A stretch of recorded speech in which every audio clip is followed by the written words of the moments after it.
This channel does not promote any violent, harmful, or illegal activities. All content provided by this channel is meant for an educational purpose only. ট্যাংরায় একই বাড়িতে দুই বধূ এবং এক কিশোরীর মৃত্যু ঘিরে পরতে পরতে রহস্য। পুলিশ সূত্রে দাবি, প্রথমে পায়েসে ঘুমের ওষুধ মিশিয়ে খাওয়ানো হয় কিশোরীকে, তারপর শ্বাসরোধ করে খুন করা হয় তাকে। দাবি পুলিশ সূত্রের। পুলিশ জানিয়েছে, ট্যাংরার বাড়ির দোতলায় তিনটি আলাদা আলাদা ঘরে দুই বউ ও কিশোরীর দেহ উদ্ধার হয়েছে। আর কাক ভরে অভিষিক্তার কাছে গাড়ি নিয়ে অভিষিক্তা মোড় কালিকাপুর, এখানে গাড়ি নিয়ে দুর্ঘটনার কবলে দুই ভাই ও এক নাবালক। মৃতদের মধ্যে ছোট ভাই প্রসূন দেশ স্ত্রী রমির গলা ও হাতে ধারালো অস্ত্রের আঘাত, দাদা প্রণয় দেশ স্ত্রীর সুদেষ্ণার হাতেও ধারালো অস্ত্রের আঘাত। কিশোরীর মুখ থেকে বেরিয়ে আসে গ্যাঁজলা। জোরালো হচ্ছে খুন করে আত্মহত্যার চেষ্টার তত্ত্ব। জয়েন্ট সিপি ক্রাইম কি বলেছেন শুনুন। ওনারা যে স্টেটমেন্ট দিয়েছেন, অ্যাজ পার স্টেটমেন্ট কে এনারা এখানে কিছু স্লিপিং পিলস পায়েসের মধ্যে মিশিয়ে খেয়ে সুসাইড অ্যাটেম্প্ট করেছেন। তারপরে হয়তো কাট ইঞ্জুরি আছে হাতে, তো তিনজন হয়তো ওটাতে মারা গেছেন যেটা ওনারা বলেছেন। তারপরে ওনারা গিয়ে অ্যাজ সুসাইড অ্যাটেম্প্ট ही পিলারে গিয়ে গাড়িতে ধাক্কা মেরেছেন। ওই বাড়ির সামনে রয়েছেন আমাদের প্রতিনিধি সুজয় পাল। সুজয়, পুলিশ আর কি দাবি করছে, কি জানা গেল? আর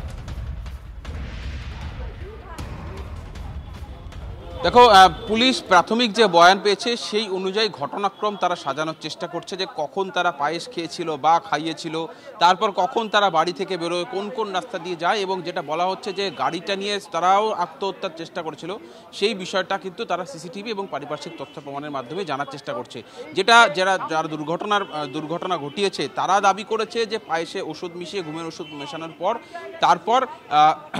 তারপর এই বাড়ির যে তিনজন তারা আত্মহত্যার চেষ্টা করেছে। কিন্তু তারা সত্যি আত্মহত্যার চেষ্টা করেছে নাকি যারা তাদেরকে খুন করে পালানোর চেষ্টা, এই বিষয়টি এখনো স্পষ্ট নয়। আর এই বিষয়টি স্পষ্ট হবে কিন্তু মূলত ময়নাতদন্তের রিপোর্টের উপর ভিত্তি করেই। কারণ ময়নাতদন্তের রিপোর্টেই স্পষ্ট হয়ে যাবে যে এটা খুন নাকি আত্মহত্যা, এবং সেটা কিভাবে স্পষ্ট হবে। এক, গলায় কোনো রকম শ্বাসরোধ করার বা স্ট্র্যাঙ্গুলেট করার কোনো রকম দাগ রয়েছে কিনা, চিহ্ন রয়েছে কিনা। দুই, যে কাটমার্ক বলা হচ্ছে সেই কাটমার্কটাও কিন্তু তারা দেখবেন যে সেটা সেলফ ইনফ্লিক্টেড, অর্থাৎ নিজের হাত কাটা বা গলা কাটা কিনা, নাকি বাইরে থেকে কেউ বল প্রয়োগ করে হাত বা গলা কেটেছে কিনা। এই বিষয়গুলি কিন্তু এই ময়নাতদন্তের পরে স্পষ্ট হবে।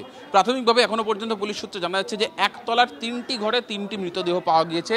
এছাড়াও অন্যান্য ফ্লোরগুলিতে রক্তের ছাপ রয়েছে, এবং এমনকি যে ছুরির কথা বলা হচ্ছে সেই ছুরিটি কিন্তু পাওয়া গিয়েছে দোতলার একটি ঘরে।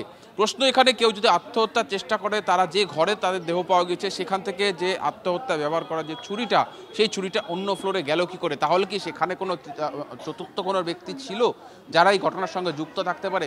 এই বিষয়গুলি একাধিক তথ্য প্রমাণ এবং একটার সঙ্গে একটা সূত্র গেঁথেই পুলিশ তদন্তের কিনারা করতে চাইছে, ঘটনার কিনারা করতে চাইছে। তবে একটা বিষয় স্পষ্ট তদন্তকারীদের কাছে, যে এই পরিবারটি যাদের ব্যবসা, গ্লাভসের ব্যবসা, যাদের দুটি সংস্থা রয়েছে এই সিল লেনে, ট্যাংরা সিল লেনে অফিস রয়েছে, তাদের একটা আর্থিক সমস্যা ছিল। তার কারণ তাদের যে দুটি কোম্পানি, সেই দুটি কোম্পানি বন্ধ হয়ে গেছিলো, এবং ইতিমধ্যেই একজন দাবি করেছে যার কাছে মোটা টাকা তিনি পেতেন, সেই টাকা দিচ্ছিলেন না, যোগাযোগ করছিলেন না, ফোন ধরছিলেন না। কারখানার কর্মী তারাও বলছেন যে দুর্গাপুজোর পর থেকে প্রোডাকশন, অর্থাৎ যে গ্লাভস তৈরি করা, সেই প্রোডাকশনও বেশ কিছুটা কমে গিয়েছিল। ফলে এই একটার পর একটা জোড়ার পরেই কিন্তু তদন্তকারীরা নিশ্চিত যে পরিবারটি আর্থিক সমস্যায় ভুগছিল, কিন্তু আর্থিক সমস্যায় ভোগার কারণে তারা আত্মঘাতী হলো নাকি খুন করে দিয়ে পালানোর চেষ্টা করলো। যদি খুন করে দিয়ে পালানোর চেষ্টা হয়ে যায়, তাহলে পরিবারের সদস্য এক মেয়ে এবং তার দুই স্ত্রীকে, দুই ভাই মিলে কেন খুন করে পালানোর চেষ্টা করবে, সেই বিষয়গুলো ভাবার চেষ্টা করছে। কিন্তু তদন্তকারীদের কাছে যে জায়গাটার সমস্যা, যারা দুর্ঘটনার কবলে পড়েছে তাদের মধ্যে একজনের বয়ান তদন্তকারীরা রেকর্ড করতে পেরেছেন, বাকি দুজনের আঘাত অত্যন্ত গুরুতর, তারা আশঙ্কাজনক অবস্থায় বাইপাসের একটি বেসরকারি হাসপাতালে চিকিৎসাধীন। মানে এখন তাদের বয়ান রেকর্ড করার মতো অবস্থা নেই। অনেক ধন্যবাদ সুজয়। আপাতত তোমাকে আমাদের আরেক প্রতিনিধি রয়েছেন সুপ্রিয় গুহ, তার সঙ্গেও আমরা কথা বলবো। এই যে ট্যাংরায় একই বাড়ি থেকে তিনজনের রক্তাক্ত দেহ উদ্ধার, গাড়ি নিয়ে আত্মহত্যার চেষ্টা আরও তিনজনের, এমন একটা তথ্য শোনা যাচ্ছে, প্রাথমিকভাবে জানা যাচ্ছে। আশঙ্কাজনক অবস্থায় তারা হাসপাতালে ভর্তি। এই গাড়িটাকে থানায় নিয়ে যাওয়া হয়েছে। আর কি পুলিশ জানতে পারছে আমরা কথা বলবো সুপ্রিয়র সঙ্গে। সুপ্রিয়, এই গাড়ি রহস্যটা আর কি উন্মোচন হলো?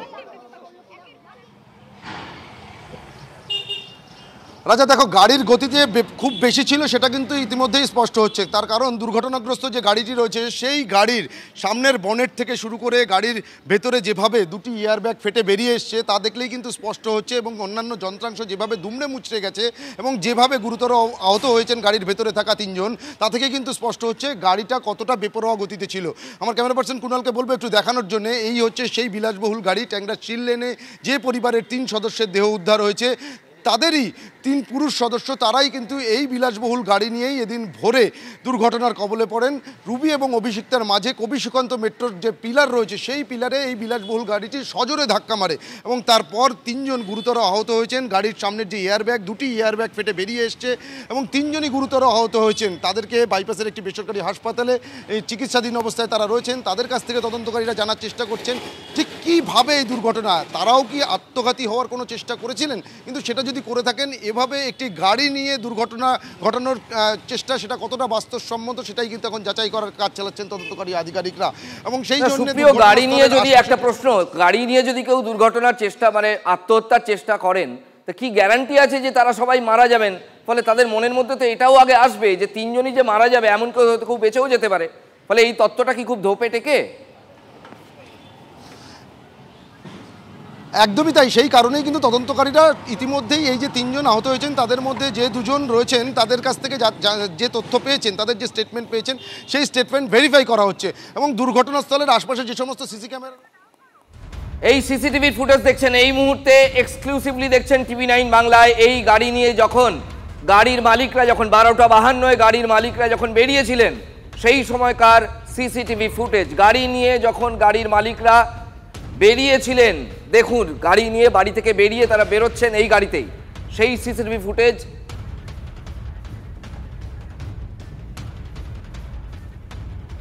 12টা 52 সিসিটিভি ফুটেজ অনুযায়ী যা সময় আমরা দেখতে পাচ্ছি, রাত 12টা 52।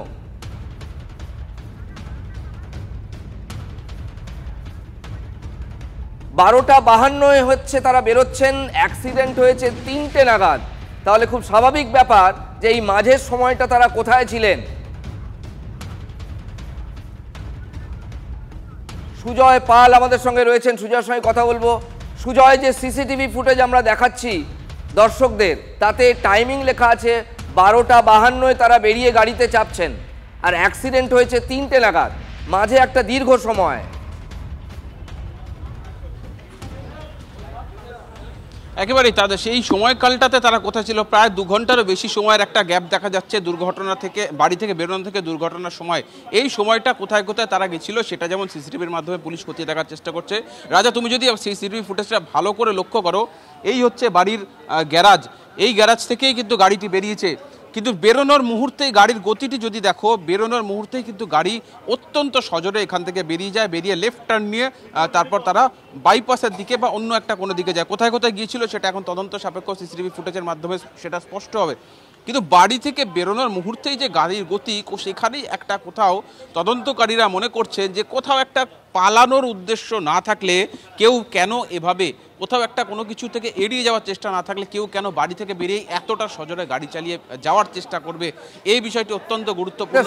তাদের বাড়ি থেকে এই জায়গাটা যেখানে অ্যাক্সিডেন্ট হয়েছে যেতে তো 2 ঘন্টা লাগার কথা নয়, তাও আবার রাত্রিবেলায় ভোরবেলায়। একেবারে এটা এই সময়কালটাতেই স্পষ্ট, এই যে প্রায় 2 ঘন্টার মতো গ্যাপ দেখা যাচ্ছে।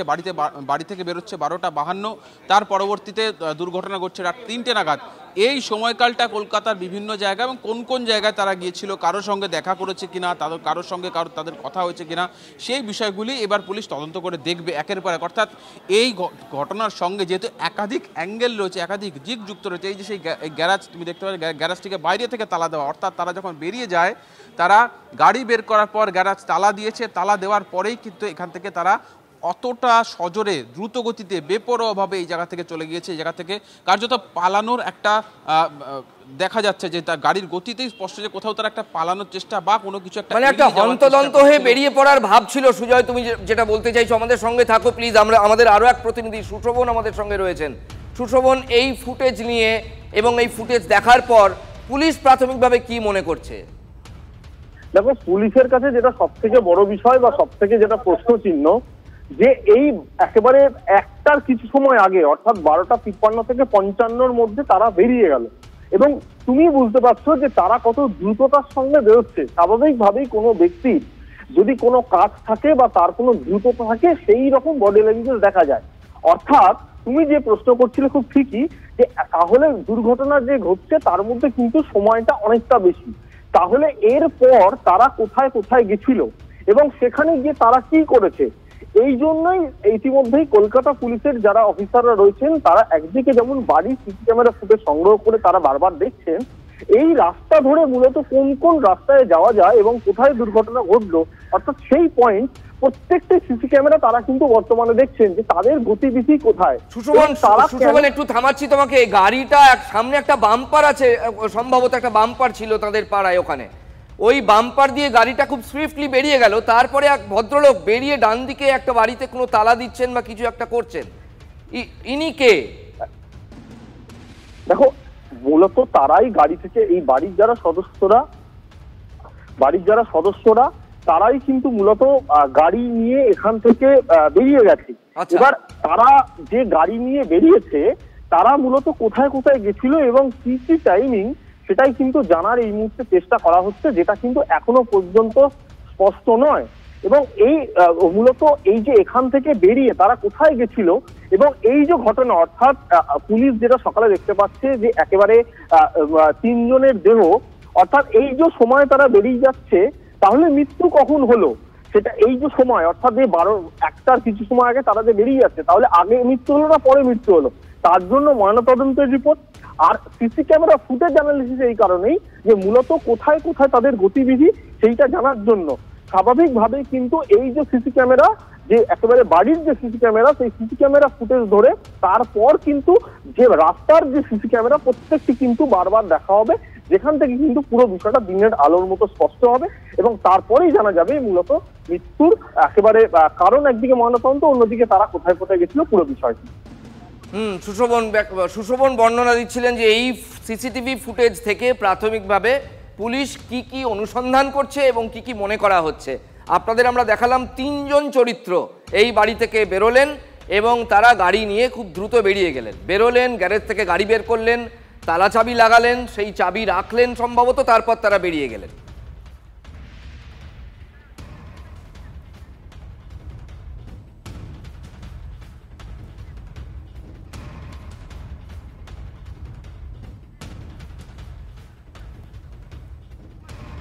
ট্যাংরায় একই বাড়ির 3 মহিলা সদস্যের রহস্য মৃত্যু, গাড়ি নিয়ে বেরোনোর পর দুর্ঘটনার কবলে 3 পুরুষ সদস্য। ট্যাংরার বাড়িতে যে 3 জনের দেহ উদ্ধার হয়েছে তাদের মধ্যে একজন বড় ভাই প্রণয় দে'র স্ত্রী সুদেষ্ণা দে এবং ছোট ভাই প্রসূন দে'র স্ত্রী রমি দে এবং প্রসূন রমির কিশোরী মেয়ে।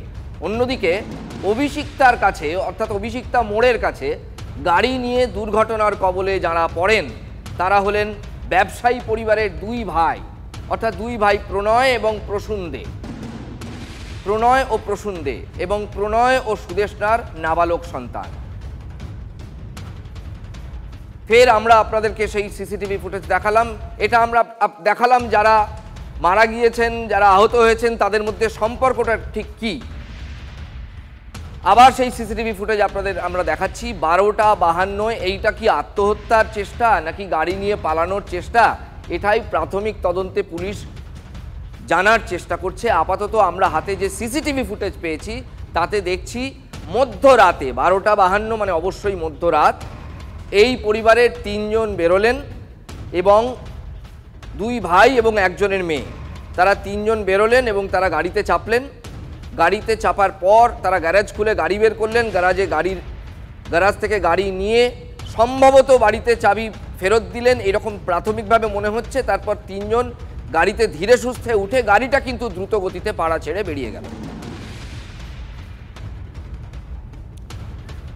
আর্থিক সমস্যায় ভুগছিল ট্যাংরার দে পরিবার, উৎপাদন কমে গিয়েছিল চামড়ার কারখানায়, অর্থাৎ ব্যবসায়ী পরিবার, দাবি কর্মীদের প্রকৃত অবস্থা কি জানতে সেই কারখানায় পৌঁছে গিয়েছিল TV9 বাংলা।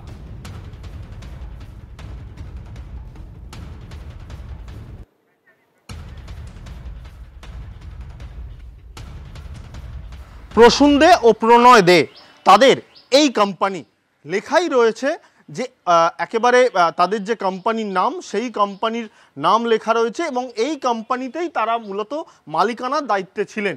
আজকে সকালবেলা এই কোম্পানির যে একেবারে যে দরজা বা এই কোম্পানি যে যেটা কারখানা তা কিন্তু খোলা ছিল, কিন্তু স্বাভাবিকভাবেই এই ঘটনা জানাজানি হওয়ার পর তা একেবারে বন্ধ করে দেওয়া হয় এবং বর্তমানে কোনো কর্মচারী নেই এবং সেই জায়গা থেকে এখনও পর্যন্ত বিষয়টা স্পষ্ট না যে মূলত কী ঘটনা ঘটেছিল এবং কী কারণে তাদের এই রকম পরিণতি। স্বাভাবিকভাবেই দেখা যাচ্ছে যে কারখানা, সেই কারখানা এখন পুরোপুরি শ্রমিক শূন্য এবং এই জায়গায় দাঁড়িয়ে মূলত যারা তদন্তকারী অফিসার তারা কিন্তু যে ফিনান্সিয়াল যে তাদের কোনো রকম প্রবলেম ছিল কিনা সেটাও জানার চেষ্টা করছে। ক্যামেরায় পিকুর সঙ্গে সুশোভন, TV9 বাংলা। গুলি বাউন্স হয়ে গেছে, যার ফলে আমি কালকে সন্ধ্যাবেলা 6টার সময় ফোন করছিলাম ওনাকে, দাদা ফোনে পাইনি। তারপরে সন্ধ্যাবেলা আমি কালকে নিজেরই এসেছি, ওনাকে আমি পাইনি, বেল দিয়ে যাচ্ছি। তাই তারপরে দেখলাম এখানে দুটো পেপার লাগানো ছিল, ভেন্ডার হয়তো সকালেই পেপার লাগিয়ে চলে গেছে, সেই পেপারটা এটা তুলিনি। তো পেপারের মধ্যে আমি লিখে দিলাম, দাদা আমি আপনার বাড়িতে এসেছি, আপনি কল করবেন। তারপরে আজকে সকালে এসে খবর দেখলাম এটা। তারপরে জানুয়ারিতে বাউন্স হয়েছে চেকটা, তারপর আবার ফেব্রুয়ারিতে ডেট দিয়েছিল যে কালকের ডেট, কি কালকে ক্লিয়ার হয়ে যাবে, সেটাও বাউন্স হলো। বাউন্স হওয়ার পরে আমি সন্ধ্যেবেলা আসলাম, তারপরে তো ঘটনাটা এটাই দেখছি। কত টাকা ছিল? আমার প্রায় 30-এর কাছাকাছি। লাখ 30 লাখ। হ্যাঁ, ব্যবসা বলতে দুর্গাপুজোর পর থেকে একটু ডাউন ছিল, পুজোর পর থেকে। পুজোর আগে অবধি ঠিকঠাক কাজ ছিল, তারপর তো একটু ডাউন হয়ে গেছে। কেন সেটা আমরা কি করে জানবো, আমরা পুরনের লেবার, মানে যতটা করি ততটাই আমরা পয়সা পাই। তো আমাদের এসব নিয়ে মানে কোনো অতটা জানতামও না, ঠিক বলতেও পারবো না। কারণ কোম্পানির জায়গায় থাকতো, নিজের মতন গাড়ি করে আসতো, লাভতো, অফিসে বসতো, আবার অফিস থেকে নিজের হিসাব কিতাব করে আবার চলে যেত। দুই ভাই ব্যবসা করতো? ছোটো ভাইটাকে বেশি দিয়ে, বড়ো ভাইটাও আসতো, কিন্তু আমাদের মানে স্টাফ লেবারদের ঘরে উনি মানে ছোটো ভাইটাই বেশি আসতো, বড়ো ভাইটাকে দেখিনি আসতে, কিন্তু অফিসে থাকতো উনি। না, এই লকডাউনের পর থেকে একটু ঢিলা হয়ে গেছে, তারপর পুজোর পর থেকে আরও মোটামুটি ঢিলা হয়ে গেছে। আগে কিরকম পার ডে ব্যবসা ছিল, এখন কিরকম? আগে তো ভালোই ব্যবসা। পার ডে অ্যামাউন্ট কিরকম ছিল ব্যবসা? অ্যামাউন্টটা তো বলতে পারবো না, সেটা তাও বাইরে 15-20টা পার্টি মাল নিয়ে যেত। পুজোর পর থেকে এই মাসে হয়তো 1-2 আসে, যেরকম রিসেন্টলি 7-8 জন মাল নিয়ে গেছে। কালনায় প্রকাশ্যে এক যুবকের গলা কেটে খুন এক মহিলার। পুলিশ সূত্রে দাবি, মহিলার সঙ্গে বিবাহ বহির্ভূত সম্পর্ক ছিল। এটা বিবাহ বহির্ভূত সম্পর্কের জের হতে পারে। মহিলার সম্পর্ক ছেড়ে বেরিয়ে আসতে চাইলেও রাজি হচ্ছিলেন না ওই যুবক। দিনের পর দিন উত্ত্যক্ত করছিলেন বলে অভিযোগ। পুলিশ সূত্রে দাবি, এরপরই ওই যুবককে ফোন করে ডেকে গলা কেটে খুন করেন ওই মহিলা। তাকে আটক করা হয়েছে। বিবাহ বহির্ভূত সম্পর্কের জের হতে পারে, পুলিশ সূত্রে এমনই দাবি। কালনায় প্রকাশ্যে এক তরুণের গলা কেটে খুন মহিলার, তাদের মধ্যে বিবাহ বহির্ভূত সম্পর্ক ছিল বলে পুলিশ সূত্রের দাবি।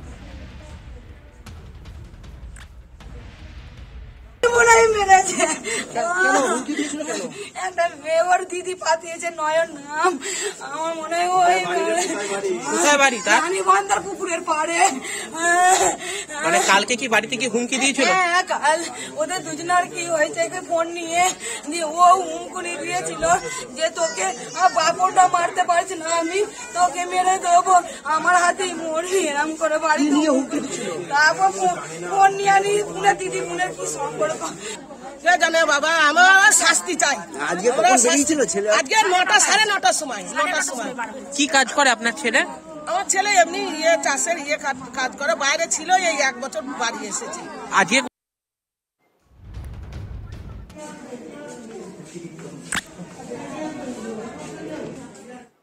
মায়াপুরে ফাঁড়ির মধ্যেই পুলিশ অফিসারের রহস্য মৃত্যু। পুলিশ ফাঁড়ি থেকে এএসআই এর ঝুলন্ত দেহ উদ্ধার। প্রমোশনের কয়েক মাসের মধ্যেই পুলিশ অফিসারের রহস্য মৃত্যু। আত্মহত্যা নাকি নেপথ্যে অন্য কোনো রহস্য, তদন্তে পুলিশ। রয়েছেন আমাদের প্রতিনিধি নদিয়া জেলার মহাদেব কুণ্ডু। মহাদেব, কি মনে করছে পুলিশ প্রাথমিক তদন্তে? এটা এখন পর্যন্ত পরিবারের সাথে যোগাযোগ করা হয়েছে। পরিবারের সদস্য যারা রয়েছেন তারা নবদ্বীপে আসছেন, এবং নবদ্বীপের সে তখনই কিন্তু বিষয়টা স্পষ্ট হবে যে তার অন্য কোনো বিষয় রয়েছে কিনা এর পেছনে, পারিবারিক কোনো অশান্তি বা অন্য কোনো কারণ রয়েছে কিনা। কারণ যেটা জানা যাচ্ছে কয়েকদিন আগে তিনি কিন্তু এই আত্মহত্যার পরিকল্পনা ছক করেছিল, কারণ এলাকা থেকে দড়ি কিনেছিল এবং একটি দোকান থেকে, তেমনটা কিন্তু জানা যাচ্ছে। এবং এই পরিকল্পনা যে তার বিগত দিনে ছিল এবং সেই ঘটনায় আজকে তার দেহ পাওয়া যায় এবং এই ঘটনা তার মৃতদেহ উদ্ধার করে তদন্ত শুরু করেছে এবং এখনো পর্যন্ত এই ঘটনাকে কেন্দ্র করে রীতিমতো চাঞ্চল্য। অনেক ধন্যবাদ মহাদেব, তথ্য দিচ্ছিলেন আমাদের প্রতিনিধি মহাদেব।